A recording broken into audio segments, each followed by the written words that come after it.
Olá, tudo bem? Meu nome é Jossam Batistucci, sou advogado, diretor do Batistucci Advogados, especializado em societário, gestão patrimonial e imobiliário, e hoje quero fazer uma pergunta muito relevante para você. Sócios ou ex-sócios são de fato responsáveis por dívidas da empresa?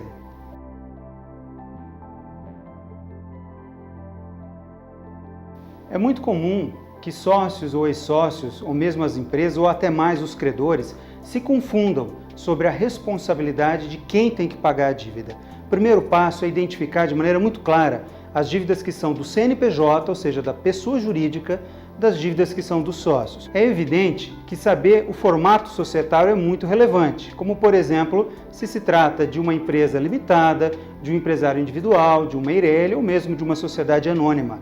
Isto porque a plena distinção da responsabilidade da empresa, ou seja, da pessoa jurídica, do que se refere à responsabilidade de seus sócios, salvo as situações específicas, como um MEI, por exemplo, ou um empresário individual comum.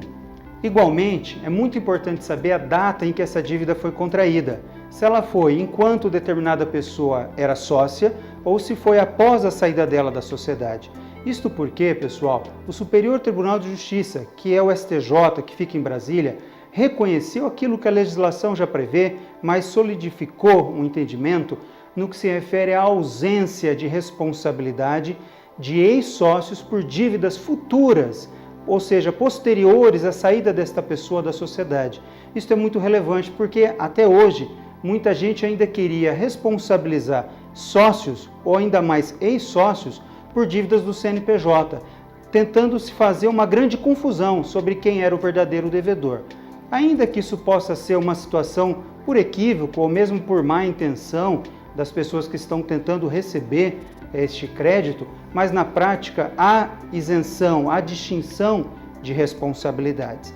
Um outro ponto muito relevante é que o STJ decidiu que os ex-sócios são responsáveis pelas dívidas do período em que eles foram sócios e mais, desde que esta medida de tentar responsabilizá-los seja movida no prazo de 2 anos após a saída deles do contrato social e desde que os sócios tenham realmente a responsabilidade pelas dívidas do CNPJ.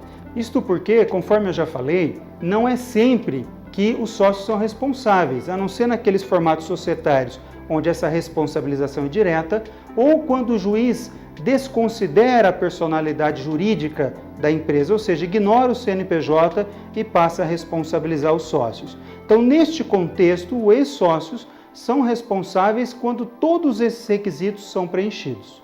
Portanto, amigos e amigas, os sócios ou ex-sócios precisam ter um comportamento ativo, precisam fazer um contrato bem feito de dissolução dessa sociedade, um contrato particular, negociando sobre o valor dessas cotas de quem está saindo, tratando sobre as dívidas, sobre os créditos e mais. O ex-sócio precisa ter um comportamento ativo de comunicar à junta comercial a respeito de sua saída, ou seja, fazer arquivar, registrar na junta comercial a alteração societária. É a partir deste ato, desta formalidade, que no prazo de 2 anos ele pode eventualmente ainda ter alguma responsabilidade. E além disso, é muito importante que ele possa comunicar credores diversos, como bancos, fornecedores, locadores do imóvel da empresa se ela for locada e assim por diante. Esta é a nossa mensagem de hoje. Acompanhe-nos nas redes sociais. Eu vou ficando por aqui. Até mais!